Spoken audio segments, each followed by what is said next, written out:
Hello friends, चलिए आज की क्लास शुरू करते हैं। ये हमारी थर्ड क्लास होगी बीपीओ बैच की। ठीक है, टॉपिक का नाम क्या है? उत्तर प्रदेश पंचायत राज अधिनियम। अब अगर आप सिलेबस को ध्यान से देखोगे तो इन्होंने ये डिफाइन नहीं किया है कि ये किस पंचायती राज अधिनियम की बात कर रहे हैं, ग्राम की या फिर ये खंड पंचायत की या क्षेत्र पंचायत जिसे बोला जाता है या जिला की। लेकिन इतना तो श्योर है कि आप वीडियो के लिए कर रहे हो तो ग्राम पंचायती राज अधिनियम तो आपको एकदम श्योर है, जानना है, क्योंकि इसी में हर चीज की बात की गई ग्राम पंचायत से रिलेटेड। खंड और जिला करना भी क्यों जरूरी है? क्योंकि इसमें एक टॉपिक और है कि उत्तर प्रदेश में पंचायती राज संस्थानों से संबंधित विधायी प्रावधान, तो सारे विधायी प्रावधान आ जाते हैं। तो खंड और जिला के बारे में भी उतना ही जानना आपके लिए जरूरी है, इसलिए ये सारे अधिनियम करने आपके लिए जरूरी है। बस अंतर ये रहेगा कि ये वाला अधिनियम जो है ना, ये आपको बहुत डीपली करना है, क्योंकि ये अधिनियम जब मैं देख रहा था इसको तो इसमें एक चीज सामने आई कि पहले मैं सोच रहा था इसको दो पार्ट में करा देंगे, थोड़ा बड़ा हो जाएगा। फिर जब मैंने इस पूरे अधिनियम को देखा तो इस अधिनियम से सिर्फ ये टॉपिक आपका कवर नहीं हो रहा है, 3 से 4 और टॉपिक हैं जो पूरे के पूरे इसी अधिनियम से कवर हो रहे हैं। इसीलिए अब इस अधिनियम को हम 3 पार्ट्स में कराएंगे, 3 पार्ट में कवर होगा, क्योंकि आने वाले 3 से 4 टॉपिक और कवर होंगे। देख लीजिए कौन कौन से टॉपिक कवर होंगे। एक तो देखो, 2 टॉपिक तो ये कवर हो ही गए, विधायी प्रावधान और ये। इसके बाद क्या होगा आपका कवर?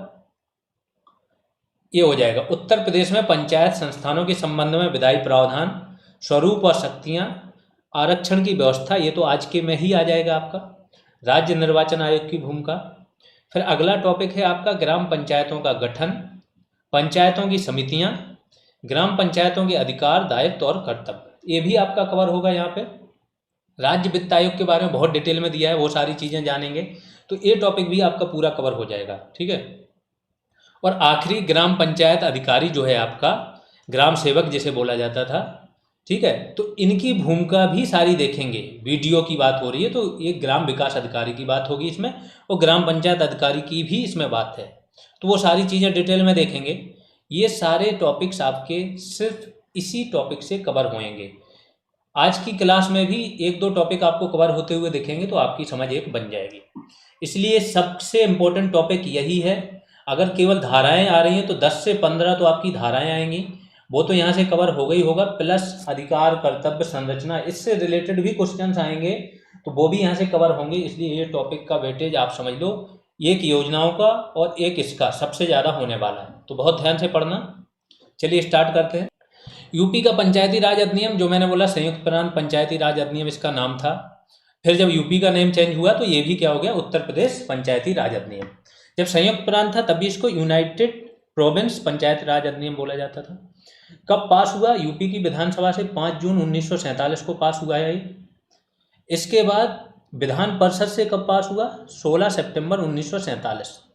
वीडियो थोड़ा लंबा होगा, ध्यान रखना, बहुत धीमे धीमे चलेंगे, हर एक चीज समझ लेना, एक एक धारा याद हो जाएगी एक समय के बाद। गवर्नर जनरल, उस टाइम पे आपको पता होगा कि गवर्नर जनरल ही इंडिया में थे, माउंटबेटन रह गए थे, कुछ समय तक रहे थे वो। ठीक है, तो 7 दिसंबर 1947 को गवर्नर जनरल ने इसकी स्वीकृति दे दी। और किस धारा के तहत दी? गवर्नमेंट ऑफ इंडिया एक्ट 1935 था, उसकी धारा 76 के तहत। फिर यहाँ पे स्वीकृति देने का मतलब एक कानून बन गया। लेकिन ये कानून लागू कब से हुआ, ये वाली डेट है। तो कानून कब बना? इस टाइम पे। और कानून ये लागू कब से हुआ? 27 दिसंबर 1947। ये ध्यान रखना। जब किसी भी गवर्नमेंट के, चाहे स्टेट हो चाहे केंद्र, जिसका भी कानून हो, उसके सरकारी गजट में जब प्रकाशन हो जाता है तब से वो कानून लागू होता है। ठीक है, जैसे आपका सिटीजनशिप अमेंडमेंट एक्ट, सीएए क्या है, कानून तो बन गया लेकिन लागू नहीं हुआ, क्योंकि अभी तक गजट में उसकी जो भी उसके लिए गाइडलाइंस है वो नहीं प्रकाशित हुई। अब इसके लिए माइंड मैप पहले बना देता हूँ। 2 से 3 पेज में आपका एक माइंड मैप बन जाएगा कि पढ़ना कैसे इस टॉपिक को। फिर हम एक एक धारा करके देखेंगे, बहुत इंपॉर्टेंट है। इससे आपको बहुत आसानी से इतना बड़ा टॉपिक याद हो जाएगा जिससे बहुत ढेर सारे क्वेश्चन आने वाले हैं। ठीक है, तो पहले हम देखेंगे प्रमुख अध्याय कौन से हैं, उस अध्याय के अंदर विषय क्या है उस अध्याय का, और कितनी धाराएं हैं। तो यहाँ से आपको अध्याय वाइज धाराएं पता चल जाएंगी। इसके बाद 1 बाई 1 करके धाराएं पता करेंगे कि पहली धारा में क्या लिखा है, सेकंड में क्या लिखा है, थर्ड में क्या लिखा है, तो आपका सीधा माइंड में बनता चला जाएगा और याद होती चली जाएगी। अध्याय 1 जो है उसमें शीर्षक, इस अधिनियम का नाम क्या है वो, और परिभाषाएं बहुत इंपॉर्टेंट है। धारा 2 किसी भी अधिनियम की धारा 2 मैक्सिमम टाइम उसमें परिभाषाएं होती हैं, तो धारा 2 में यहाँ पे भी परिभाषाएं मिलेंगी। जो आपके वन दरोगा में वन्यजीव अधिनियम या भारतीय वन अधिनियम था उसमें भी परिभाषाएं थी। ठीक है। अध्याय 2 जो है आपका वो क्या है, ग्राम सभाओं की स्थापना तथा संगठन से रिलेटेड है। और इसमें कौन सी धाराएं हैं, 3, 4 और 5। अध्याय 3 किससे रिलेटेड है, ग्राम पंचायत से। ग्राम सभा और ग्राम पंचायत में अंतर है। ग्राम सभा में गांव के सारे वोटर, जिन लोगों का नाम वोटिंग लिस्ट में है, मतदाता सूची में होता है, वो आते हैं। ग्राम पंचायत में वो आते हैं जो चुन के आते हैं, चाहे वो प्रधान हो चाहे पंचायत के सदस्य हो। तो 2 का, अब का जहाँ पे लग जाए ना, का खा गा, ये समझा करो कि अमेंडमेंट हुए हैं, संशोधन होके ये चीज़ आई है, नई चीज़ें जोड़ी गई। तो ये अमेंडमेंट के बाद जोड़ी गई ये सारी चीज़ें। इसमें बहुत बार अमेंडमेंट हुआ है, तो अमेंडमेंट के बाद अभी लेटेस्ट क्या इसका प्रावधान है वो हम पढ़ रहे हैं। तो इसमें क्या है, ग्राम पंचायत सदस्यों की अनर्हता और निर्वाचक नामावली में, नामावली कैसे बनती है, कैसे तैयार होती है, उससे रिलेटेड होगा ये। कितनी धाराएं हैं, 5 का से लेके 10 तक। तो अंदर बहुत सारी धाराएं, 5 का, खा गा, का के भी पार्ट है, 5 का 1 2 3। तो ये अभी आपको घबराना नहीं है, अभी तो आपको केवल सारे प्रावधान पढ़ते जाना है। एक बार पढ़ोगे, 2 बार, 4-6 बार होगा ना, सारी धाराएं याद हो जाती हैं। वन दरोगा में 3 अधिनियम थे, तीनों अधिनियम को बहुत डिटेल में कराया था, और किसी भी हमारे सीरियस स्टूडेंट की एक सिंगल धारा से रिलेटेड क्वेश्चन गलत नहीं हुआ था। अध्याय 3 पे आते हैं। अध्याय 3 में क्या है, ग्राम सभा की बैठकें और उसके कार्य, और धारा केवल एक है इसमें, धारा 11। अध्याय 3 का, ये भी बाद में जोड़ा गया, ग्राम पंचायत प्रधान उप प्रधान का निर्वाचन, इसके भत्ते क्या होंगे, इन सब के बारे में। और धारा 11 का से लेके 14 खा तक इसमें है। अध्याय 4 क्या है, ग्राम पंचायत के अधिकार, कर्तव्य, कृत्य तथा प्रशासन से रिलेटेड है, और धाराएं 15 से 31 तक है। ठीक है। तो अध्याय 3 तक आपका धाराएं बहुत ज़्यादा हैं, ये 14 दिख रहा है, का खा गा गा, 40% ये है आपका। इसके बाद 60% में बचा हुआ काम है। तो आज की क्लास में ये 40% आपका आ जाएगा। ठीक है। इसका अध्याय 5, भूमि का अर्जन, ग्राम पंचायत किस प्रकार से भूमि का अर्जन करती है। ग्राम निधि और संपत्ति के बारे में है, धाराएं 32 से 41 तक। फिर तो ये सिंपल एक एक करके धारा होती है, और जो काम की होती है केवल वो रखते हैं, जो इंपॉर्टेंट नहीं होती वो हटा देते हैं। फिर अध्याय 6 क्या है, न्याय पंचायत से रिलेटेड है, और धारा 42 से लेके 94 का तक सबसे ज़्यादा धाराएं इसी अध्याय में मिलेंगी आपको। अध्याय 7 किससे है, बाह्य नियंत्रण। बाह्य नियंत्रण मतलब जो पंचायतें हैं, ग्राम पंचायत हो चाहे खंड हो चाहे जिला, इस पर राज्य सरकार का क्या नियंत्रण होगा, किसी और प्राधिकारी का क्या नियंत्रण होगा, तो वो बाह्य नियंत्रण से संबंधित है। विधानसभा का क्या नियंत्रण होगा। आगे चलते हैं, शास्तियाँ तथा प्रक्रियाएं। तो इसमें वो प्रक्रियाएं कि अगर उल्लंघन होगा तो आप कहाँ अपील कर सकते हो, क्या दंड दिया जाएगा, कैसे। तो 97 से लेके 109 का तक है 8वां।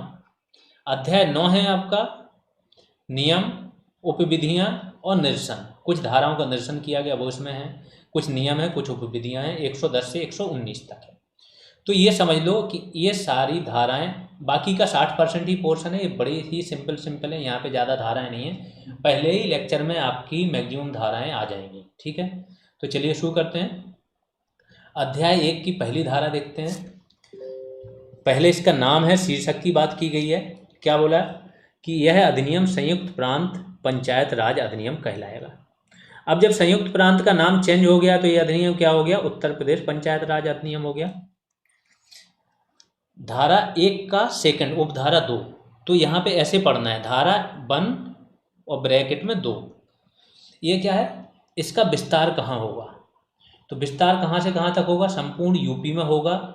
लेकिन वो क्षेत्र छोड़ दो आप जो म्यूनिसिपालिटी पे आते हैं, जो आपके सूचित एक नोटिफाइड टाउन एरिया होता है, ठीक है, उसमें आ रहे हों, कैंट एरिया में आ रहे हो, मतलब जो नगर पालिका या नगर निगम बनने के प्रोसेस में हो या कैंट एरिया में हो, उनके क्षेत्रों को छोड़ के संपूर्ण यूपी में ये लागू होगा। सिंपल है। तो 2 ही चीज़ें होती हैं, एक ग्रामीण एरिया और एक होता है शहरी। शहरी एरिया में नगर पालिका से संबंधित प्रक्रिया शुरू हो जाती है, तो बस जहाँ पे नगर पालिका वाला है शहरी, उसको छोड़ के पूरे यूपी में ये लागू है, तो ग्रामीण ही बचा। दूसरा धारा देख लेते हैं, ये सबसे इंपॉर्टेंट धारा है, सारी परिभाषाएं इसमें हैं। धारा 2। अब धारा 2 के बहुत सारे पार्ट होते हैं, तो 2 का, खा, गा, घा ऐसे होंगे। वो पढ़ते जाना और सबकी परिभाषा समझ लेना। तो 2 में क्या है, न्याय पंचायत के बारे में बात की गई है। न्याय पंचायत से तात्पर्य धारा 42 के अधीन स्थापित की गई न्याय पंचायत तथा उसकी बेंच से है। ठीक है, धारा 42 जो है इसके अधीन स्थापित की गई न्याय पंचायत तथा उसकी बेंच से है। इससे मतलब 2 क्या है, प्रौढ़ से तात्पर्य, उसमें देखो प्रौढ़ शब्द का उपयोग किया गया किस चीज के लिए, कि कौन से लोग चुनाव में खड़े हो सकते हैं, उम्मीदवार कौन बन सकता है। तो उम्मीदवार जो व्यक्ति प्रौढ़ हो चुका है, प्रौढ़ मतलब 21 वर्ष की उम्र हो जिसकी, और मतदान कौन 18 वर्ष वाला कर पाएगा, इतना ध्यान रखना। तो प्रौढ़ से तात्पर्य क्या है, जिसने 21 वर्ष की उम्र प्राप्त कर ली हो। 3 चीजें और ध्यान रखना इसमें, एक तो है आपका पंचायत, ग्राम पंचायत, ये विकास का काम करेगी। दूसरा है न्याय पंचायत, ये न्याय का काम करेगी, जो दीवाने मामले हैं वो निपटाएगी। और पंचायत में भी अध्यक्ष और सदस्य होंगे। जब भी ग्राम पंचायत की बात करेंगे तो इसमें सदस्य की बात करेंगे और अध्यक्षों की बात करेंगे। ये सारी चीज़ें ध्यान रखना, आगे आएंगे। फिर 2 क्या बोलती है, मंडल शब्द का जिक्र किया गया। मंडल क्या है, ऐसा क्षेत्र जिसके भीतर कोई न्याय पंचायत धारा 42 के अधीन अपने अधिकार क्षेत्र का प्रयोग करे। धारा 42 आगे आएगी तो आपको पता चल जाएगा कि बस मंडल वो है जहाँ न्याय पंचायत। तो धारा 42 में न्याय पंचायत का जिक्र है, इसके अधिकार क्षेत्रों का जिक्र है। तो इसके अधीन न्याय पंचायत अपने न्याय क्षेत्र का प्रयोग करे तो ये पूरा न्याय क्षेत्र क्या कहलाएगा, मंडल। आगे चलते हैं। 2 क्या है, क्या बात करेगी, ग्राम सभा से तात्पर्य किसी ग्राम पंचायत के क्षेत्र के भीतर निर्वाचक नामावली। देखो ग्राम सभा क्या है इतना समझो, अभी मैं पहले भी बता चुका हूँ कि ग्राम सभा क्या है, कि जो निर्वाचक नामावली है उसमें जितने भी लोग मतदाता के रूप में रजिस्टर्ड होते हैं वो सारे क्या है, ग्राम सभा का निर्माण करते हैं, यही इसमें लिखा है। तो निर्वाचक नामावली में रजिस्ट्रीकृत व्यक्तियों से गठित निकाय है, धारा 3 के तहत गठित निकाय। तो धारा 3 जो है ना वो ग्राम सभा के गठन का काम करती है, तो वो आगे चल के आएगी। 2 करके है धारा, वो न्याय पंचायत की परिभाषा बताती है। न्याय पंचायत क्या है, इससे तात्पर्य धारा 12 के अधीन गठित निकाय। तो जो निकाय धारा 12 के अधीन गठित होगा, तो धारा 12 के अधीन कौन सा न्याय गठित होगा, ग्राम पंचायत। अब आते हैं 2 धारा 2 के बारे में बात हो रही है। जनसंख्या से तात्पर्य क्या है, अगर उसमें कहीं पे जनसंख्या शब्द की बात हो रही तो इससे तात्पर्य क्या है कि जो सबसे लेटेस्ट जनगणना हुई है आपकी, जैसे इस टाइम कौन सी हुई 2011 वाली, तो जनसंख्या मतलब 2011 की जनसंख्या मानी जाएगी। 2 ये क्या है, जन सेवक का उसमें जिक्र है। तो जन सेवक पहले शब्द का प्रयोग किया गया था जो मैंने बताया, वो जन सेवक क्या है आपका, VDO, विलेज डेवलपमेंट अधिकारी, अब इसका नाम है, उसकी बात है। और इसका जिक्र कहाँ है, IPC 1860 इंडियन पिनल कोड है, अब इसको चेंज होने वाला है। तो 1860 की धारा 21 में दी गई परिभाषा से इसका तात्पर्य है। अब 2 की बात करते हैं। दीवानी का मुकदमा से तात्पर्य ऐसे मुकदमे से जिसकी सुनवाई न्याय पंचायत कर सकती है। तो न्याय पंचायत जो है वो केवल दीवानी मामले सुन सकती है, ये ध्यान रखना। गांव में एक न्याय पंचायत भी बनाई जाती है। दीवानी मामले वो होते हैं जो आपके विवाह हो गया, तलाक हो गया, उत्तराधिकार व्यवस्था हो गई, विरासत हो गई, मतलब पर्सनल लॉ, उनसे संबंधित होते हैं जिसमें पैसे का जुर्माना लगता है। ठीक है, क्रिमिनल केसेस नहीं आते हैं, जैसे हत्या, रेप वगैरह के केसेस नहीं सुन सकती है न्याय पंचायत। अब 2 के बारे में बात हो रही है। 2 क्या है, ग्राम का तात्पर्य ऐसे स्थानीय क्षेत्र से है जो उस जिले के राजस्व अभिलेखों में दर्ज। तो गांव आपको पता चल गया, ग्राम की बात क्या हो रही है कि उस जिले, जिस जिले में ये गांव स्थित है उस जिले के राजस्व अभिलेखों में ग्राम के रूप में दर्ज हो। उस जिले के जो राजस्व अभिलेख हों उसमें ग्राम के रूप में दर्ज हो, तभी इसको ग्राम बोलेंगे। अब आ जाते हैं अध्याय 2 पे। परिभाषाएं सारी देख ली, इतनी ही इंपॉर्टेंट थी। कुछ धाराएं जो इंपॉर्टेंट नहीं होंगी उनको हम छोड़ते चलेंगे। अभी तो इस वाले आज के टॉपिक में तो बहुत सारी धाराएं इंपॉर्टेंट थी, तो हमने मैक्सिमम धाराएं ले ली। ग्राम सभा की स्थापना तथा संगठन, तो ये जो मैंने दूसरा टॉपिक आपको बताया था वो पूरा टॉपिक आपका यहाँ से कवर हो जाएगा कि ग्राम सभा का संगठन, क्रियाविधि और क्या क्या है। ठीक है, तो ध्यान से पढ़ना, 2 टॉपिक यहाँ से कवर हो रहे हैं। धारा 3 की बात हो रही है कि ग्राम सभा की बात हो रही है, फिर से ध्यान रखना, आगे चल के ग्राम पंचायत आएगी, ठीक है। तो क्या है आपका धारा 3 क्या बोलती है? राज्य, राज्य मतलब स्टेट गवर्नमेंट, राज्य सरकार सरकारी गजट में, जो गवर्नमेंट का गजट होता है उसमें अधिसूचना द्वारा किसी ग्राम के लिए या गांव के समूह के लिए एक ग्राम सभा स्थापित करेगी, ठीक। तो क्या करेगी ये कि या तो एक गांव हो जिसकी जनसंख्या 1000 उसके ऊपर हो तो एक ही गांव को कर देती है, या आसपास के गांवों को ले लेती है समूहों को अगर जनसंख्या कम है, तो एक गांव या गांव के समूहों को मिला के क्या है ग्राम सभा घोषित कर सकती है कौन? State government. लेकिन कब करेगी और कैसे करेगी? तो अधिसूचना द्वारा, सरकारी गजट में इसको क्या है अधिसूचना निकालनी पड़ेगी, तभी ये क्या करेगी ग्राम सभा की घोषणा कर पाएगी। जहां ग्रामों का समूह होगा, जहां एक से अधिक गांव होंगे, वहां सबसे अधिक जनसंख्या वाले ग्राम का नाम ग्राम सभा के रूप में निर्दिष्ट होगा। सपोज करो 3 गांव हैं ग्राम सभा में, ठीक है, 3 ग्राम हैं जो पूरी ग्राम सभा बनाते हैं, तो जिसकी जनसंख्या सबसे अधिक होगी उस गांव के नाम पे उसको ग्राम सभा को बनाया जाएगा, ये बोला गया यहाँ पे।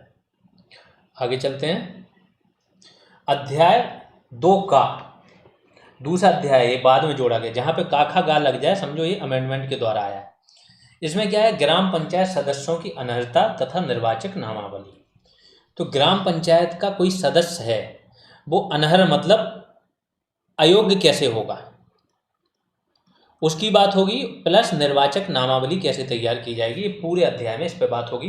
तो पहली धारा कौन सी है इसमें? 5 का। इसमें किस चीज की बात हो रही है? अनर्हता की बात। कोई व्यक्ति किसी ग्राम पंचायत का प्रधान या सदस्य चुने जाने हेतु अनर्ह होगा यदि क्या करेगा? वो विधानमंडल के निर्वाचनों हेतु अनर्ह हो। अनर्ह का मतलब समझते हो ना? अयोग्य। तो अगर विधानमंडल जो है आपके विधानसभा या विधान परिषद, इनका एमएलए और एमएलसी बनने लायक अगर वो पहले से ही अयोग्य हो तो यहाँ पे भी वो अयोग्य होगा, सिंपल सा लिख दिया। केवल एक बेस पे अयोग्य नहीं होगा कि जो विधानसभा विधान परिषद में चुनाव लड़ने की उम्र चाहिए होती है 25 साल, यहाँ पे चाहिए 21 साल।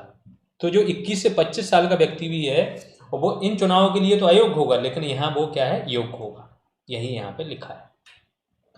अब 5 खा देख लेते हैं, और कौन कौन सी ऐसी वो है जो आपको अयोग्य ठहरा सकती है ये चुनाव लड़ने के लिए। तो देखो सारी चीजें आ गई, संगठन कैसे बनेगा, योग्यता अयोग्यता, तो ये पूरा टॉपिक आ रहा है आपका। 5 खा क्या बोलती है? वैतनिक सेवक हो, मतलब गवर्नमेंट का, गवर्नमेंट की वेतन पर सरकारी नौकरी में हो तो वो क्या होगा? अयोग्य हो गया। ये तो हर चुनाव के लिए है कि अगर नौकरी पे क्या है तो वो अयोग्य होगा। 5 गा है, वो क्या बोलते हैं? अगर वो व्यक्ति कोई भी लाभ का पद धारण करता है, लाभ का पद केवल वेतन से नहीं होता, ये ध्यान रखना। लाभ का पद वो होता है अगर आप पावर भी एक्सरसाइज कर रहे हो तो लाभ का पद होगा। 5 घा क्या बोलती है? किसी सेवा के दुराचरण के कारण पदच्युत हुआ हो, मतलब किसी सेवा में, ठीक, किसी सेवा में पहले से था, गवर्नमेंट जॉब में था और वहां से उसने दुराचरण किया और उसके आधार पर उसको हटाया गया और निकाला गया नौकरी से, तो वो यहाँ चुनाव नहीं लड़ पाएगा। दिवालिया घोषित कर दिया गया हो तो भी चुनाव नहीं लड़ पाएगा। 5 जा क्या बोलता है? कुछ अधिनियम है, यहाँ से क्वेश्चन बन सकते हैं, क्योंकि फिर से ध्यान रखो मेंस है। मेंस में आयोग क्या करता है, उसकी कोशिश होती है कि थोड़ा सा गहराई में जाके पूछें जो लोग ना कर पाए, और हम लोग क्या चाह रहे हैं कि हर एक क्वेश्चन आपको आए, ठीक है। तो आवश्यक वस्तु अधिनियम था, एसेंशियल सर्विस एक्ट अभी भी है, इसके तहत अगर उसको 3 माह से अधिक का कारावास मिला हो तो भी क्या होगा? वो अयोग्य हो जाएगा। आबकारी अधिनियम है शराब वगैरह वाला, इसके तहत भी अगर सजा मिली हो। स्वापक औषधि है, इसके तहत सजा मिली हो। सिविल अधिकार संरक्षण अधिनियम जो छुआछूत वगैरह है वो इसमें भी थी, इसके तहत भी अगर वो दोषी है तो ये क्या हो जाएगा? चुनाव लड़ने हेतु अयोग्य हो जाएगा। तो ये सारी चीज़ें आपको पढ़नी है और याद भी रखनी है। तो ये 2 हो जाएगा यहाँ से। एक तो आप कॉन्सेप्ट समझ रहे हो कि अयोग्यता या अनर्ह होने के क्या क्या रीजन हो सकते हैं, प्लस आप सारी धाराएं भी पढ़ रहे हो। धारा 6 देख लेते हैं, सदस्यता की समाप्ति। सपोज करो कोई व्यक्ति योग्य है और वो क्या हुआ? चुनाव लड़के जीत गया तो पद मिल गया, लेकिन पद मिलने के बाद उसकी सदस्यता कैसे समाप्त हो सकती है? जो सदस्य हैं वो, और सदस्य नहीं रहेगा तो अध्यक्ष अपने आप नहीं रहेगा। तो यदि किसी सदस्य का नाम ग्राम पंचायत की निर्वाचक नामावली से निकाल दिया जाए, मतलब वहाँ की वो निर्वाचक नामावली में उसका नाम दर्ज करने हेतु ही अयोग्य हो जाए वो व्यक्ति, तो वो सदस्य नहीं रह जाएगा। सिंपल सा है। अगली धारा देखते हैं, धारा 6 का के बारे में जानते हैं। अनर्हता संबंधी प्रश्नों का निर्णय सक्षम प्राधिकारी द्वारा होगा। मतलब ये चुनाव में ये अनर्हता अयोग्यता संबंधी अगर प्रश्न है तो एक प्राधिकारी डिसाइड किया जाएगा और वो प्राधिकारी ही डिसाइड करेगा कि आप योग्य हो कि नहीं हो। वो चुनाव आयोग ये सारा काम करेगा। धारा 8 देख लेते हैं।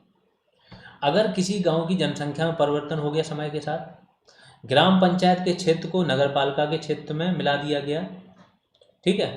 जैसे एक ग्राम पंचायत है, उसके एक छोटे से भाग को ही नगरपालिका में ले लिया, बाकी गांव नहीं है, तो वो क्षेत्र क्या होगा ना, वो क्षेत्र वगैरह उससे क्या होगा, हट जाएगा ग्राम पंचायत से। तो जितना क्षेत्र सम्मिलित होगा उससे ग्राम पंचायत का अधिकार हट जाएगा, वो नगर पंचायत में चला जाएगा। जनसंख्या में परिवर्तन होने पे भी क्या होता है, जैसे 5000 से ज़्यादा की जनसंख्या हो, नगर बनने का, कोई भी नगर पालिका स्थापित करने का यहाँ पे क्या है, किसको नगर बोला जाएगा। 5000 से ज़्यादा जनसंख्या हो, 400 से ज़्यादा क्या हो, घनत्व हो, वहाँ पर डेंसिटी हो, और 75% जनसंख्या नॉन एग्रीकल्चर कार्यों में मतलब सम्मिलित हो, वो कार्य करती हो। आगे आते हैं, धारा 9 देखते हैं। प्रत्येक ग्राम पंचायत के प्रादेशिक निर्वाचन क्षेत्र के लिए, एक ग्राम पंचायत है, उसका पूरा निर्वाचन क्षेत्र हो सकता है, इस निर्वाचन क्षेत्र को भी अलग अलग उसमें बूथों में, वार्डों में बांट देते हैं।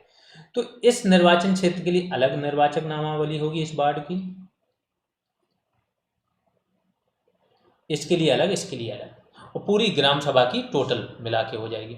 तो इस निर्वाचक नामावली के क्षेत्र को क्या बोला जाता है, प्रादेशिक निर्वाचन क्षेत्र। के लिए निर्वाचक नामावली राज्य निर्वाचन आयोग के अधीक्षण, निर्देशन तथा नियंत्रण में तैयार की जाएगी।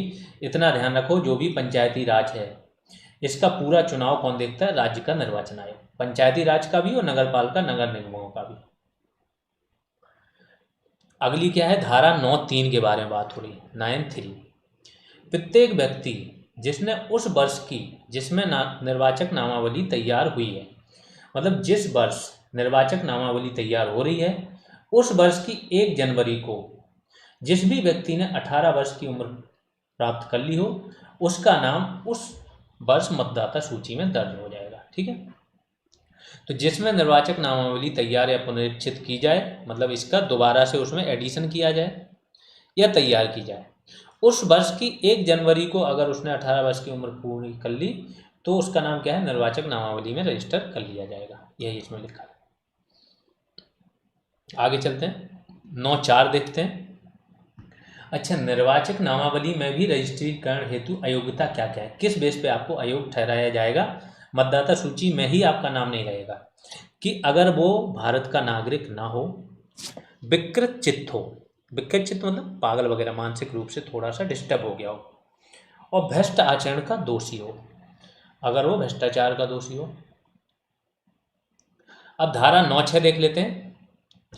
कोई भी व्यक्ति एक से अधिक प्रादेशिक निर्वाचन क्षेत्र की नामावली में रजिस्ट्रीकरण का हकदार नहीं होगा। इसका मतलब है कि एक है प्रादेशिक निर्वाचन क्षेत्र तो दूसरा है, तो एक ही जगह नामावली में या मतदाता सूची में इसका नाम होगा, एक से जगह दूसरी मतलब एक से अधिक जगह पे उसका नाम नहीं हो सकता है, उसका हकदार वो नहीं होगा। अगली धारा कौन सी है, धारा 9 की उपधारा 12। अब ये धाराएं वो क्रम से क्या है ना, बीच में जो आपकी इंपॉर्टेंट नहीं वो धाराएं हमने छोड़ दी, तो इसको यही लिखेंगे 9(12). ये क्या है, सिविल न्यायालय है जो, वो क्या करेगा, निर्वाचक नामावली संबंधी निर्णय देने की अधिकारिता की, नामावली में किसका नाम ऐड करो ना करो, किसी का अगर गलती से हटा दिया गया, जोर दे के हटा दिया गया या गलत तरीके से हटा दिया, तो क्या सिविल न्यायालय इन मामलों को देखेगा, किस धारा के तहत, धारा 9(12) के तहत। आगे धारा 9 का देख लेते हैं। मत देने का अधिकार तथा किसी पद पर निर्वाचन, नाम निर्देशन, नियुक्ति का पात्र होगा बशर्ते 21 वर्ष की उम्र प्राप्त करें। तो पहला पोर्शन तो इसका है मत देने का अधिकार, तो जो 18 वर्ष से ज़्यादा के व्यक्ति हैं उनको मत देने का अधिकार है। फिर किसी पद पे अगर कोई व्यक्ति निर्वाचित होना चाहे, उसका नाम निर्देशन यानी कि नामांकन या नियुक्ति हो किसी पद पे, तो उन सब चीज़ों का वो पात्र होगा अगर उसने 21 वर्ष की उम्र प्राप्त कर लिया। यहाँ पे आपका अध्याय 2 समाप्त होता है। अब अध्याय 3 देख लेते हैं। तो अभी ग्राम सभा ही चल रही है, ध्यान रखना, ग्राम सभा के बारे में भी बात हो रही, आगे चल के ग्राम पंचायत के बारे में बात करें। ग्राम सभा की बैठकें और कृत्य देखते हैं कि बैठकें क्या क्या होती हैं और क्या क्या कार्य कैसे करती है ग्राम सभा। ठीक है, तो प्रत्येक ग्राम सभा की प्रतिवर्ष 2 सामान्य बैठकें होंगी। जो ग्राम सभा है, जो सारे मतदाता हैं उनसे मिलकर बनी हुई सभा है, उसकी प्रतिवर्ष 2 सामान्य बैठकें होंगी। पहली बैठक कब होगी? जो खरीफ की फसल है उसके कटने के तुरंत बाद होगी, और इसको क्या बोला जाएगा? खरीफ की बैठक।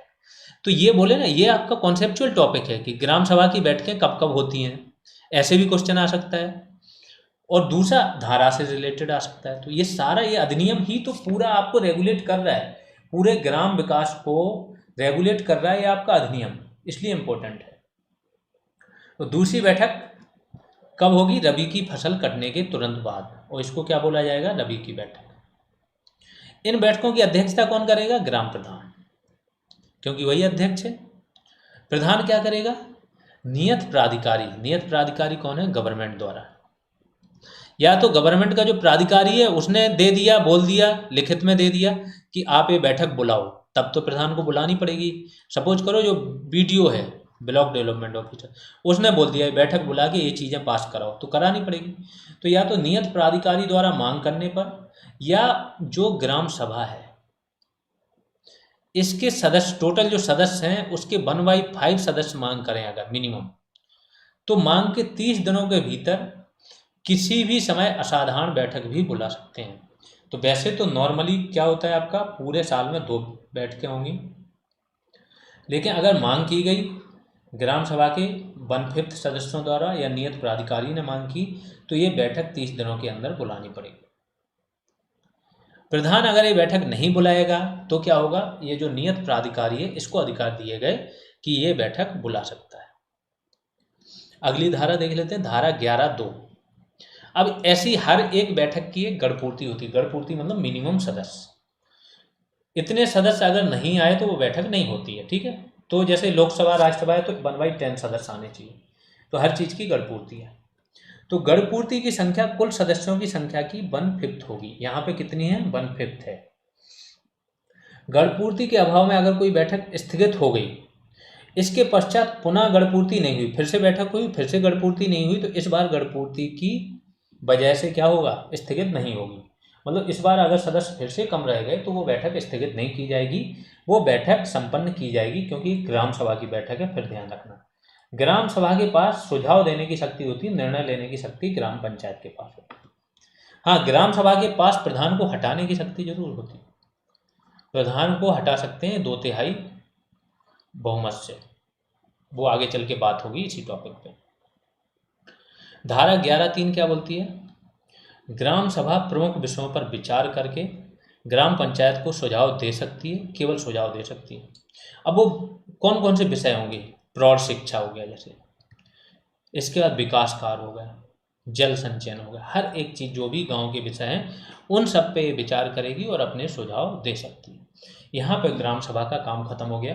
तो ग्राम सभा का संगठन आपने पढ़ लिया, कैसे बनेगी ग्राम सभा, इसका क्या क्या कार्य करेगी, और आगे उसकी क्या क्रियाविधि होती है, सब कुछ आप यहाँ पे जान गए होंगे। कैसी बैठकें होंगी, कितने बार होंगी, और अगर असाधारण बैठक बुलानी है तो कितने टाइम बाद बुला सकते हैं। अब आते हैं ग्राम पंचायत। ये मुख्य कार्यकारी निकाय होगा जिसका निर्वाचन होता है। ये चुनाव द्वारा चुनी जाती है पूरी पंचायत। तो अध्याय क्या है? 3 का है, ग्राम पंचायत से रिलेटेड है। इसकी धारा, अब अध्याय 3 का में कौन सा, पहली धारा कौन सी? 11 का, और इसका भी पार्ट क्या है? 1। ये पढ़ने में थोड़ा लेंदी लग सकता है, आपको इतना याद नहीं रखना। 11 का से रिलेटेड इतने याद रखो। अब 11 का में 2-4 प्रावधान है तो चारों याद रखो, वो अपने आप पता चल जाता है। 11 का एक पहला ये था, दूसरा ये था, तीसरा। इतने ज़्यादा गहराई में नहीं जाएंगे, ज़्यादा से ज़्यादा यहाँ तक जाएंगे, पहले शब्द तक। तो इसमें बोला है कि ग्राम पंचायत का एक प्रधान होगा जो उसका अध्यक्ष होगा पंचायत का। अगला 11 का दूसरा पोर्शन, वो क्या है? राज्य सरकार, ये पूरी शक्तियाँ, ये ध्यान रखो, पंचायतों का जो भी इलेक्शन है इलेक्शन हो गया, उसके नियम हो गए, सब राज्य विधानमंडल और राज्य सरकार। चुनाव की घोषणा तो राज्य सरकार कर देती, विधानमंडल को भी नहीं करनी पड़ती। कब चुनाव होंगे, कैसे क्या होंगे, ये राज्य सरकार का काम है, ठीक है। तो राज्य सरकार आदेश द्वारा प्रधान के पदों को SC ST OBC के लिए आरक्षित करेगी। तो ये ध्यान रखो कि प्रधान के पद के लिए आरक्षण की व्यवस्था कहाँ है, यहाँ पे। तो यहाँ पे क्या कर देगी, वो एक आदेश निकालेगी, उसके द्वारा SC ST OBC के लिए आरक्षित करेगी। OBC जो है 27% से ज़्यादा इनके लिए आरक्षण नहीं होगा। SC ST है, इनका उस गांव में जनसंख्या का अनुपात कितना है, ठीक है। तो जनसंख्या के अनुपात के आधार पे ही यहाँ क्या है, पद आरक्षित होगा। अब आते हैं 11 का चौथा पोर्शन। SC ST OBC के 1/3 या उससे अधिक पद महिलाओं हेतु आरक्षित हो। मतलब ये जो पद यहाँ पे आरक्षित किए गए, तो इन्हीं के अंदर इनके पद इनकी महिलाओं के लिए आरक्षित होंगे 1/3 पद। मतलब SC ST और OBC की जो महिलाएं हैं वो इन आरक्षित पदों में से 1/3 पद इनके लिए आरक्षित होंगे। धारा 11 खा पे बात कर लेते हैं। प्रधानों का निर्वाचन की बात होगी कि प्रधानों का निर्वाचन होगा, कैसे क्या होगा, ये है। तो बस इतना याद रखो कि धारा 11 खा किससे रिलेटेड है, ग्राम प्रधान है, उप प्रधान है, उसके निर्वाचन से रिलेटेड। 11 खा का पहला, ग्राम पंचायत का प्रधान जो है, नामावली, जो निर्वाचक नामावली है, मतदाता सूची है, इसमें दर्ज व्यक्तियों द्वारा अपने में से किसी एक को मतदान द्वारा चुना जाएगा। तो प्रधान कौन बनेगा, प्रधान बनने हेतु शर्त समझ लो कि एक तो वो मतदाता सूची में नाम हो, उसे चुना जा सकता है। उसको चुनेगा कौन, अन्य व्यक्ति जो मतदाता सूची में जिनका नाम दर्ज हो। तो मतदाता सूची में नाम दर्ज करने वाले सारे व्यक्ति अपने में से किसी एक को प्रधान चुनते हैं, ये इसमें लिखा है। 11 खा का सेकंड, धारा 11 खा, ये धाराएं हैं, ध्यान रखना। तो आपको इतना याद रखो, 11 खा की ही बात हो रही है। पहला अगर आपने पोर्शन पढ़ लिया तो ये सेकंड उसका है, क्योंकि हर एक पॉइंट इंपॉर्टेंट है। मैंने फिर बोला कि पहला पार्ट जो है इस वीडियो का, उसमें सबसे ज़्यादा धाराएं हैं और थोड़ा सा कंजेस्टेड है, क्योंकि बहुत सारा पोर्शन इसमें अमेंडमेंट के बाद आया है, ठीक।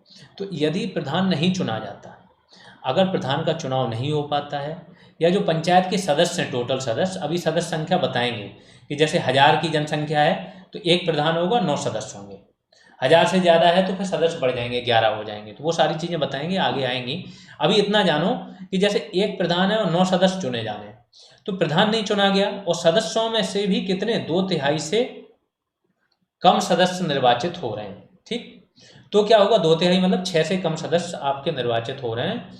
तो ये हो पाते हैं। अगर ऐसा होता है कि इससे कम सदस्यों प्रधान चुना ना गया हो, तो राज्य सरकार क्या करेगी, एक प्रशासनिक समिति बना सकती है जो पूरे गांव का प्रशासन करेगी, या एक डायरेक्ट प्रशासक ही नियुक्त कर सकती है, जो प्रधान की सारी शक्तियां इसके पास आ जाएंगी। अब इनका कार्यकाल क्या होगा अगर राज्य सरकार ऐसा काम करती है तो धारा 11 खा, इसके पोर्शन 3 में लिखा है, प्रशासनिक समिति के सदस्य या प्रशासक 6 माह से अधिक अवधि तक पद धारण नहीं करेंगे। इसका मतलब है 6 माह के अंदर या तो दूसरी पंचायत गठित हो जानी चाहिए जिसमें प्रधान और अन्य सदस्य हों, या फिर चुनाव हो जाना चाहिए। सिंपल सी बात। 11 घा देख लेते हैं, धारा क्या बोलती है। कुछ पदों के एक साथ धारण करने पर प्रतिबंध, मतलब कुछ ऐसे पद हैं तो आप 2 पदों पे एक साथ नहीं रह सकते हो, इसके बारे में बात की जा रही है। तो वो कौन कौन से हैं कि ग्राम पंचायत के प्रधान, अगर कोई व्यक्ति ग्राम पंचायत का प्रधान है तो उसके साथ साथ न्याय पंचायत, जो मैंने बोला 2 पंचायतें होती हैं ग्राम स्तर पे, ग्राम पंचायत और न्याय पंचायत। तो इसमें अगर वो किसी भी पद पे हो, या तो अध्यक्ष हो या सदस्य हो, तो वो एक ही पद रहेगा। अगर वो सदस्य अध्यक्ष है तो सदस्य अपने आप रहेगा। तो इसमें वो किसी भी पद पे हो तो इसमें किसी पद पे नहीं जा सकता, ना अध्यक्ष ना सदस्य। और सेम उल्टा है कि इसमें अगर किसी पद पे हो तो यहाँ नहीं जा सकता, एक बार में एक ही पद पे हो, एक ही उसमें।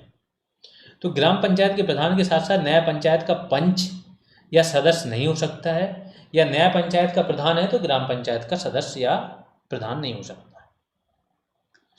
अगला देख लेते हैं। 11 इयां, एक साथ 2 पद धारण करने पर रोक। अब ये तो ये हो गया कि यहाँ पे ग्राम पंचायत स्तर पे 2 पद हैं। अब अगर कोई बड़े स्तर पे उसके पास 2 पद हो गए हैं, ठीक है, या तो क्षेत्र पंचायत में कुछ बन गया हो, या जिला पंचायत में बन गया हो सदस्य, या संसद या विधानमंडल का सदस्य हो गया हो, ठीक है, या सहकारी संस्था का अध्यक्ष या उपाध्यक्ष हो, तो क्या होगा, ग्राम पंचायत हेतु वो क्या है, अनर्ह होगा, ग्राम पंचायत हेतु अयोग्य हो गया, ये पद नहीं धारण कर सकता। ऐसा नहीं है कि सांसद लोग हैं या विधायक लोग हैं तो वो अपने गांव में तो आराम से जीत जाएंगे, तो वो स्वयं ग्राम प्रधान भी बने पड़े हैं और सांसद भी हैं, ऐसा नहीं होगा। एक ही पद, अगर आप कोई बड़ा पद धारण किए हुए हो तो ये ग्राम प्रधान हेतु आप अयोग्य हो जब तक कि यहाँ से इस्तीफा नहीं दोगे। पद कौन कौन से, फिर मैंने बता दिया, जिला या क्षेत्र पंचायत में से कोई पद हो, या तो अध्यक्ष का या सदस्य का, या कोई सहकारी संस्था है उसका अध्यक्ष या उपाध्यक्ष हो। अब 11(2) ये क्या बोलती है, यदि बाद में, ठीक है, पहले वो वहाँ का क्या है, सदस्य अध्यक्ष नहीं था उन पंचायतों का, लेकिन बाद में उपरोक्त पदों पर नियुक्त होता है तो वह ग्राम पंचायत या न्याय पंचायतों के पदों पर नहीं रहेगा, ऐसा माना जाएगा कि ये पद अब खाली हो गए, बाद में भी वो किसी अन्य पद पर नियुक्त होता है। तो 11(3) ये बहुत इंपॉर्टेंट है, इसको ध्यान रखना कि देखो अलग अलग स्तर होते हैं पंचायतों के, एक ग्राम है, दूसरा खंड है या क्षेत्र है, और तीसरा है जिला। तो ग्राम पंचायत का या तो वो सदस्य है, या अध्यक्ष होगा तो प्रधान होगा। तो अगर वो एक स्तर पे है और फिर अन्य स्तरों पे भी उसकी नियुक्ति हो गई, चुना गया वो, तो उसको बाकी एक कोई स्थान वो अपने हिसाब से स्तर चूज करेगा, उस पद को वो रख सकता है, बाकी पदों से उसको क्या इस्तीफा देना पड़ेगा 60 दिनों के अंदर। जैसे ही चुने जाने की घोषणा हुई, चुनाव आयोग ने परिणाम घोषित कर दिए, उसके बाद से सपोज करो अलग अलग घोषणा की, इसकी अलग, इसकी अलग, इसकी अलग, तो सबसे बाद में जो घोषणा हुई है उसके बाद 60 दिनों के भीतर उसको क्या है, एक पद को छोड़कर बाकी पदों से इस्तीफा देना पड़ेगा। अगर वो नहीं देता है तो ऐसा मान लिया जाएगा कि जो सबसे उच्च स्तर का पद है वो उसके पास है, बाकी पद खाली हो गए। ठीक है, यही इसमें लिखा है। आगे चलते हैं। धारा 11(4) ये क्या है, पंचायत क्षेत्र की घोषणा राज्य सरकार करेगी कि पंचायत क्षेत्र में कौन कौन से क्षेत्र आएंगे। तो क्या है देख लेते हैं। राज्य सरकार अधिसूचना द्वारा किसी ग्राम या ग्रामों के समूह, ठीक है, या तो एक गांव होगा या कई गांवों का समूह होगा, जब तक कि जनसंख्या 1000 या उसके ऊपर ना हो जाए, मैं समाविष्ट क्षेत्र को, अब गांव है या 3 गांव है, ग्रामों के समूहों में, ये पूरे समूहों में जो समाविष्ट क्षेत्र है, जो इनका क्षेत्र है, यहाँ पे क्या है, पंचायत या ग्राम पंचायत की घोषणा कर सकती है। लेकिन इसमें क्या होगा कि ऐसा नहीं है कि एक पंचायत 3 गांव हैं, सपोज करो तीनों राजस्व ग्राम है, अब पंचायत की घोषणा करनी है 1000 या उससे ऊपर के सदस्य, 2 में हो गई, तीसरा का इतना पोर्शन है, तो इस कार्य के लिए आप क्या करोगे, इस पंचायत को डिवाइड नहीं करोगे, आपको लेना पड़ेगी पूरी पंचायत। तो तीनों राजस्व ग्रामों को लोगे, फिर चाहे जनसंख्या बढ़ क्यों ना जाए, डिवाइड नहीं करोगे, तो किसी ग्राम को विभाजित नहीं किया जा सकेगा। या तो ग्राम या ग्रामों के समूह, यथाशक्ति ये देखना पड़ेगा कि 1000 से ऊपर जनसंख्या हो, और राज्य सरकार अधिसूचना द्वारा इनको क्या है, पंचायत घोषित कर सकती है। कौन सी धारा बोल रही, 11(4) का फर्स्ट। धारा 11(4) की सेकंड क्या बोल रही है, राज्य सरकार संबंधित ग्राम पंचायत के अनुरोध पर, अगर ग्राम पंचायत अनुरोध करे या राज्य सरकार ने स्वतः संज्ञान ले लिया तो वो तो कर ही सकती है, या अन्यथा भी लगा है, अन्यथा प्रस्ताव द्वारा या अधिसूचना के माध्यम से किसी पंचायत क्षेत्र में ग्रामों को सम्मिलित, सिंपल सा समझो, यहाँ समझा दे रहा हूँ कि राज्य सरकार चाहे तो अपने मन से, या फिर कोई ग्राम पंचायत जो चुनी गई वो खुद ही बोल रही हो, तो वहाँ पर किसी गांव को शामिल करना है, सपोज करो ये गांव है, पहले से एक नया गांव शामिल करना है तो राज्य सरकार कर देगी, इसका नाम बदलना है तो राज्य सरकार बदल सकती है, किसी को हटाना है तो हटा सकती है, और राज्य सरकार चाहे तो पूरे पंचायत क्षेत्र को ही निरस्त कर सकती है।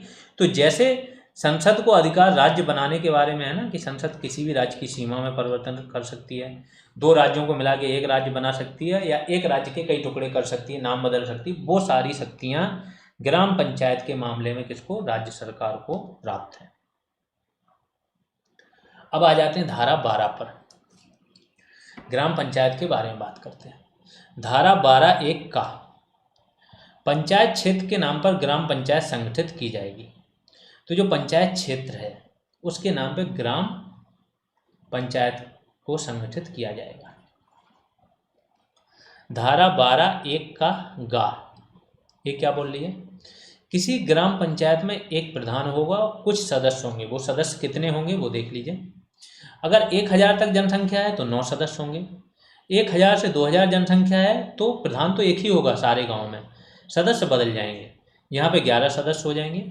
अगर 2001 से 3000 जनसंख्या है तो एक प्रधान और 13 सदस्य होंगे, और 3000 से ज़्यादा जनसंख्या है तो 15 सदस्य। अब कोई सोचे 5000 है 6, तो सब जगह फिर 15 होंगे। 5000 से ऊपर जनसंख्या होती है तो उसको नगर पालिका बनाने की प्रक्रिया शुरू हो जाती है। धारा 12(3) देख लेते हैं कि ग्राम पंचायत का कार्यकाल कितना होगा। तो इसका कार्यकाल की बात कहाँ की गई? धारा 12(3) में की गई। ये क्वेश्चन आ सकता है। तो कार्यकाल क्या होगा? प्रथम बैठक की दिनांक से, पहली बैठक जिस डेट में हुई है उससे अगले 5 वर्ष तक इसका कार्यकाल रहेगा। ग्राम पंचायत का निर्वाचन कार्यकाल के बाद जो है, कार्यकाल समाप्त होने वाला है जैसे, तो बाकी जगह जो चुनाव में प्रक्रिया सेम यहाँ पे होती है कि आपका कार्यकाल खत्म होने से पहले ही क्या है, चुनाव करा लिए जाएंगे। अगर किसी वजह से कार्यकाल पूरा नहीं हो पाया, विघटन हो गई, तो विघटन अवधि के 6 माह के अंदर चुनाव कराया जाएगा। लेकिन पंचायत का विघटन 5 साल बाद ही होता है, ध्यान रखना। इसमें क्या होता है, पंचायत को निरस्त कर दिया जाता है। पंचायत क्या होती है, हटा दिया जाता है, तो दूसरी पंचायत या दूसरी व्यवस्था बनाई जाती है अन्य सदस्यों का, उन्हीं में से ही जो चुनाव हो चुके हैं उसमें से ही जो होता है ना। जैसे कभी विधानसभा होती है तो आपने देखा एक का बहुमत खत्म हुआ, तो इसका मतलब ये थोड़ा होता है कि विधानसभा विघटित कर दी जाए। विधानसभा चलती है, दूसरी पार्टियां जाती हैं अपना राज्यपाल के पास और पेश करती हैं, अगर उनके पास बहुमत है तो वो सरकार बनाती है। सेम ऐसे ही इसमें गांव में होता है। तो बचे हुए कार्यकाल के लिए दूसरी पंचायत का भी मतलब एक प्रकार से चुनाव हो जाता है। चुनाव क्या होता है, जिनके पास पिछले चुनाव में जो चुने हुए होते हैं उन्हीं में से ही दूसरी पंचायत बना दी जाती है। दोबारा चुनाव कब होंगे, अपनी नियत समझ। आगे चलते हैं। अगर कोई पंचायत विघटित हुई है, कोई पंचायत विघटित हो गई है, तो नई पंचायत केवल शेष बची समयावधि तक ही रहेगी। तो एक पंचायत को अगर समाप्त किया गया है तो नई पंचायत क्या है, जो चुनाव हुए थे तो 5 साल के लिए हुए थे। सपोज करो 3 साल में पंचायत विघटित हो गई, तो अगली पंचायत जो बनेगी वो 2 साल के लिए ही बनेगी। धारा 12(5) के बारे में जान लेते हैं। इसमें क्या है, प्रत्येक ग्राम पंचायत में SC ST OBC हेतु स्थान आरक्षित होंगे। SC ST हेतु जनसंख्या के अनुपात से अधिक नहीं होंगे, और OBC के लिए 27% से ज़्यादा नहीं होंगे। महिलाओं के लिए 2 प्रकार से आरक्षण है। एक तो देखो, जो कैटेगरी वाले हैं तो उनकी महिलाओं के लिए उनकी कैटेगरी के अंदर ही होंगे। तो SC ST OBC की महिलाओं के 1/3 से कम, अन्यून लिखा है, तो 1/3 से कम आरक्षित नहीं होंगे पद, मिनिमम 1/3 तो चाहिए। कई राज्य सरकारें जिन्होंने 50% तक भी आरक्षण दे रखा है, यूपी ने 1/3 दे रखा है। तो 1/3 से अन्यून स्थान महिलाओं हेतु SC ST OBC की महिलाओं के लिए आरक्षित रहेंगे। और कुल महिलाएं, जो टोटल महिलाएं हैं, उनके लिए भी 1/3 पद हैं। तो जो जनरल वाली महिलाएं हैं उनके लिए भी, मतलब जनरल वाले जो सदस्यों के लिए स्थान आरक्षित हैं टोटल, उनमें से भी 1/3 पद किसके लिए हैं, महिलाओं के लिए। अब आते हैं 12(6) पर। प्रधान को ग्राम पंचायत का सदस्य समझा जाएगा। ये तो बिल्कुल सिंपल सा है कि अगर PM बनना है तो आपको लोकसभा का सदस्य होना चाहिए। तो प्रधान को भी क्या है, पहले तो ग्राम पंचायत का सदस्य समझा जाएगा और फिर वो हेड है उनका, अपने में से प्रथम, समान में से प्रथम। धारा 12(का) के बारे में जान लेते हैं। 12(का) किसके बारे में? निर्वाचन की रीति क्या है इसमें? पंचायत प्रधान या सदस्य हेतु निर्वाचन गुप्त मतदान द्वारा होगा। तो ग्राम पंचायत का जो प्रधान है या उसके सदस्य बनने हेतु जो निर्वाचन होगा वो गुप्त मतदान द्वारा होगा। अगली धारा क्या है, 12(का)। इसमें प्रधान और सदस्यों के वेतन भत्तों के बारे में बात की गई है। तो इतना ही जानना है कि प्रधान और सदस्यों के वेतन और भत्ते के बारे में कौन सी धारा बात करती है। तो 12 और 2 बार का। धारा 12(ख) के बारे में बात करते हैं। ग्राम पंचायतों की बैठकों से संबंधित है। तो ये तो हो जाता है ओवरऑल टाइटल। अब 12(ख) के अलग अलग पार्ट हो जाते हैं क्योंकि इसमें लंबी बात करनी है। तो 12(ख) का पार्ट 1 क्या है, पंचायत की बैठक। देखो, विधान जो ग्राम सभा थी उसकी बैठक क्या साल में 2 बार ही होनी थी, लेकिन हम पंचायतों में बात कर रहे हैं तो पंचायतों की बैठक क्या होगी, कम से कम 1 माह में 1 बार होगी। तो सामान्यतः प्रत्येक मास में कम से कम एक बार ग्राम पंचायत की बैठक होगी, किंतु 2 लगातार बैठकों के बीच 2 मास का अंतर नहीं होगा। ठीक है, तो सामान्यतः क्या होना है, सामान्यतः तो हर महीने आपकी एक बैठक होनी है, लेकिन 2 बैठकों के बीच में 2 महीने से ज़्यादा अंतर नहीं होना चाहिए, ये इन्होंने बात की। जैसे ये चुनाव के बारे में बात की है, या संसद के सत्र के बारे में बात की कि संसद के सत्र क्या होने चाहिए आपके, सामान्यतः 3 होते हैं इंडिया में, लेकिन संविधान में क्या लिखा है कि 180 दिन से ज़्यादा का गैप नहीं होना चाहिए। तो इस हिसाब से 2 ही सत्र की बात की गई, सेम यहाँ पे। प्रथम बैठक, हाँ ये भी लिखा है कि लेकिन जो पहली बैठक है वो पंचायत बनने, जैसे पंचायत का गठन हो गया, इससे बनने से 30 दिन के अंदर हो जानी चाहिए पहली बैठक। तो पंचायत के गठन होने के 30 दिनों के अंदर पहली बैठक हो जानी चाहिए ग्राम पंचायत की। अगला आते हैं धारा 12 खा, इसके बारे में बात करते हैं। ये राज्य निर्वाचन आयोग के बारे में है कि ग्राम पंचायतों के निर्वाचनों का अधीक्षण, निर्देशन, नियंत्रण कौन करेगा, राज्य निर्वाचन आयोग यही करेगा। बहुत इंपॉर्टेंट है। तो देखो निर्वाचन आयोग, उससे रिलेटेड क्या विधायी प्रावधान है वो आपके यहाँ आ गए, धाराएं भी आ गई। 12 खा, इसका भी अगला पोर्शन, ये थोड़ा सा लेंदी इसलिए हो जाएगा आप लोगों के लिए जानना, क्योंकि यहाँ पे क्या किया इन्होंने, 10 से 15 बार अमेंडमेंट हुआ है इस एक्ट में। तो ये सारी चीज़ें जोड़ी गई, बाद में इसमें जोड़ा गया, फिर इसके बाद ये जोड़ के आया। अब जो चीज़ें हो रखी हैं पढ़नी तो वही हैं, हम नया तो कुछ कर नहीं सकते हैं, इसलिए पढ़ो, इसको समझो, माइंड मैप बनाओ और बार बार दोहराओगे तो याद हो जाएंगे, एग्जाम तक आराम से सारी चीज़ें याद हो जाएंगी। अगला क्या बोला गया, राज्य सरकार राज्य निर्वाचन आयोग के परामर्श से, ध्यान रखना चुनाव कैसे होते हैं, राज्य सरकार राज्य निर्वाचन आयोग के परामर्श से अधिसूचना द्वारा ग्राम पंचायत के प्रधान सदस्यों के निर्वाचन की डेट निश्चित करेगी। तो कौन करता है, राज्य सरकार करती है, लेकिन परामर्श किसका लेना पड़ता है, राज्य निर्वाचन आयोग का। आगे आते हैं 12 खा का भी अगला पोर्शन क्या है, गा। राज्य निर्वाचन आयोग के अधीन जिला मजिस्ट्रेट ऐसे निर्वाचनों का पर्यवेक्षण करेगा। तो जब आपको पता है आचार संहिता लगती है, आचार संहिता लगती है तो जो डिस्ट्रिक्ट मजिस्ट्रेट है वो राज्य निर्वाचन आयोग के अंडर में ही कार्य करेगा, और वही अपने जिले के मतदानों में निर्वाचन आयोग का प्रतिनिधित्व करेगा और इनका पर्यवेक्षण भी करेगा। और ये जो आपका है निर्वाचन आयोग राज्य का, ये क्या करता है, डीएम के ट्रांसफ़र वगैरह भी हर चीज़ इनके हैंड में आ जाती है, वो ये सब ट्रांसफ़र और नई नियुक्ति कर सकते हैं, करते हैं। आगे धारा 12 का, बहुत लंबी लिस्ट होती जा रही है, देख लेना, कहीं कहीं है, बाकी आगे चलोगे तो स्मूथ जाएगा। अगले पोर्शन में जो पार्ट 2 आएगा इसका, पार्ट 3 आएगा, उसमें बहुत स्मूथ है, क्योंकि उसमें उतने ज़्यादा अमेंडमेंट नहीं है। तो जो परिसर है, जैसे निर्वाचन कराना है उसके लिए एक स्पेस चाहिए, इसके बाद जो मतदान पेटी है ना, बैलेट पेपर से होता है आजकल, तो ईवीएम से भी हो रहा है। तो ईवीएम वगैरह रखने के लिए, बैलेट पेपर, बैलेट बॉक्स रखने के लिए कोई एक आपको जगह चाहिए। सपोज करो वो जगह सरकार की नहीं है, तो ये डीएम को ये अधिकार है कि वो किसी जगह का अधिग्रहण कर सकता है, यही यहाँ पे किया गया। बस वगैरह वाहनों का भी अधिग्रहण कर सकता है। परिसर यानों का निर्वाचन के प्रयोजनों हेतु अधिग्रहण डीएम ये कर सकेगा। धारा 12 घा, इसके बारे में जान लेते हैं क्या है। किसी परिसर में प्रवेश करने और निरीक्षण करने की शक्ति किसकी, डीएम की, डिस्ट्रिक्ट मजिस्ट्रेट की, कि वो किसी भी परिसर में प्रवेश कर सकेगा और वहाँ पे क्या करेगा, निरीक्षण भी कर सकेगा। अब धारा 12 गा देख लेते हैं। निर्वाचनों पे अगर किसी को आपत्ति है तो आपत्ति करने हेतु प्रक्रिया तथा परिणाम, किस पे आपत्ति कर सकता है, या तो निर्वाचन की प्रक्रिया पर, या उसके परिणाम गलत तरीके से घोषित किए गए, या प्रक्रिया की निर्वाचन में धांधली हुई है, करप्शन हुआ है, इसके बाद जो बोलते हैं ना कि जाके जबरदस्ती वोट डालना है ना, पेटी लूट लेना, ये सब चीज़ें हुई हैं, तो इस पे आप आपत्ति कर सकते हो। इसके लिए धारा कौन सी, 12 गा। अगली धारा देखते हैं 12 इयां। पद पर आसीन होने से पहले नियत प्राधिकारी के समक्ष शपथ, कौन कौन, किसके बारे में बात हो रही, अध्यक्ष के बारे में या प्रधान, और दूसरा क्या, सदस्य। तो आपने देखा होगा कोई भी व्यक्ति चुना जाए, चुने जाने के बाद निर्वाचन आयोग का जो होता है अधिकारी, उसके सामने शपथ उन्हें लेनी पड़ती है, तभी जाके ये क्या है, उस पद पे आसीन हो सकते हैं। यही इसमें लिखा है। तो शपथ से रिलेटेड कौन सी धारा है? 12 यहाँ, ये ध्यान रखना है। 12 चा क्या है? पद त्याग। अगर प्रधान को या सदस्यों को पद त्याग पत्र देना है तो वो क्या करेंगे? जो नियत प्राधिकारी होगा, जिस प्राधिकारी को नियुक्त किया है आपके राज्य सरकार ने, उसके समक्ष आप आवेदन या त्याग पत्र दोगे तो आप क्या है, पद से उन्मुक्ति आपको मिल जाएगी।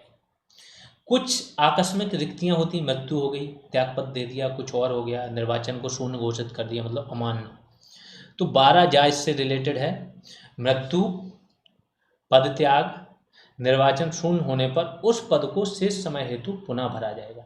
तो कब? जो बचा हुआ समय है ग्राम पंचायत की अवधि का, उसके लिए भरा जाएगा, और इसके बाद चुनाव होंगे तो नई ग्राम पंचायत बनेगी। बस एक शर्त है कि अगर 6 माह से कम समय बचा है तो फिर वो नहीं भरा जाएगा। फिर ये क्या करेंगे, अपना प्रशासक नियुक्त कर देंगे, वही ग्राम प्रधान का काम करेगा। 12 झा, धारा 12 झा देख लेते हैं कि निर्वाचन के संचालन में किसी कार्रवाई में सिविल न्यायालय की अधिकारिता पर रोक। तो ये आप लोगों ने पढ़ा होगा कि निर्वाचन संबंधी जो मामले हैं, तो जब निर्वाचन चल रहा होता है, प्रक्रिया चल रही होती है, जब उस प्रक्रिया में कोई भी कोर्ट हस्तक्षेप नहीं करता है, चाहे वो हाई कोर्ट क्यों हो, चाहे सुप्रीम कोर्ट क्यों हो। जब प्रक्रिया पूर्ण हो जाती है तब आप कोर्ट जा सकते हो कि यहाँ पे धांधली हुई है या फिर परिणाम गलत तरीके से जारी किया गया, तब तो कोर्ट करेगा। लेकिन जो प्रक्रिया चल रही है उसमें हस्तक्षेप से मना किया गया हर इलेक्शन में। तो यहाँ पे भी है कि जो सिविल न्यायालय है इसकी अधिकारिता पर रोक लगाई गई, धारा 12 झा के तहत। अब धारा 14 देख लेते हैं कि प्रधान को कैसे हटाया जाएगा। तो ये पूरा आपका क्वेश्चन बनता है, ये मैथ्स का क्वेश्चन है। फिल्म्स जो आपका ये वाला चल रहा है MCQ, इसमें भी ये क्वेश्चन आ सकता है कि ग्राम प्रधान को हटाए जाने हैं, किस प्रक्रिया से हटाया जाएगा। तो इसमें से कोई भी एक ऑप्शन उठा देगा। ये पूरा आपको पढ़ना है। धारा 14 में इसका जिक्र है कि अगर आपको हटाना है तो आपको ये आशय बताना होगा कि हम ग्राम प्रधान को हटाना चाहते हैं, और इस आशय की सूचना आपको 15 दिन पहले देनी पड़ेगी और ग्राम सभा की बैठक बुलानी पड़ेगी। यहाँ पंचायत की बात नहीं हो रही है, यहाँ बात हो रही ग्राम सभा की, मतलब जितने भी मतदाता सूची में दर्ज नाम है सबकी। अब इसमें उपस्थित तथा मतदान करने वाले सदस्यों के 2/3 बहुमत से ही इसको हटाया जाएगा।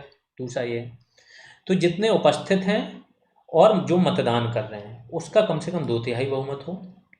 लेकिन ऐसा भी नहीं है कि 10 लोग उपस्थित हो गए और वो मतदान कर रहे हैं, कम से कम नहीं तो 1/3 सदस्य होने चाहिए वहाँ पे मौजूद, तभी ये प्रक्रिया शुरू होगी। अब हटाने की बैठक निर्वाचन के 2 वर्ष बाद ही बुलाई जा सकेगी, ये भी बहुत इंपॉर्टेंट।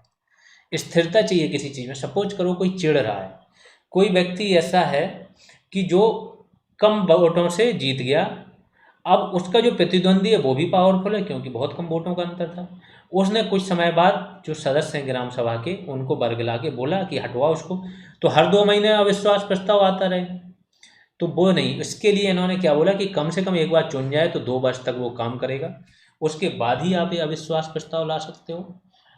अगर ये अविश्वास प्रस्ताव किसी भी तरह से फेल हो गया, क्या क्या वजह हो सकती है? एक वजह तो ये हो सकती है कि गणपूर्ति ही ना हो, 1/3 सदस्य ही ना जाए, या फिर 2/3 लोग जो हैं वो मतदान ना करें उसके पक्ष में। तो फेल होने के बाद अगली बैठक जो है ना वो 1 वर्ष के बाद ही बुलाई जाएगी, उसके पहले नहीं बुलाई जा सकती। ठीक, इस प्रकार से ग्राम पंचायतों की पूरी कार्यवाही आपने पढ़ ली है, उनका संगठन पढ़ लिया, सदस्य पढ़ लिए, कैसे होते हैं क्या नहीं, वो सारी धाराएं पढ़ ली हैं। अब क्या करना है आपको, इन्हीं धाराओं को जब तक आपकी नेक्स्ट क्लास ना आए परसों तक बार बार पढ़िए, पढ़ के याद करने की कोशिश कीजिए, क्योंकि टॉपिक बहुत ब्रॉड है, सबसे ज़्यादा क्वेश्चन आने हैं तो याद तो करना पड़ेगा। याद करने की कोशिश कीजिए, याद हो जाएगा, बड़े अच्छे से समझा दिया। कोई और क्वेरी है तो आप लोग कमेंट सेक्शन में बताइएगा। अगर आपको क्लासेज लग रही हैं, हेल्पफुल हैं आपके लिए, तो फिर शेयर कीजिए, आगे भी लाइक भी करते रहिए। अभी के लिए इतना ही, धन्यवाद।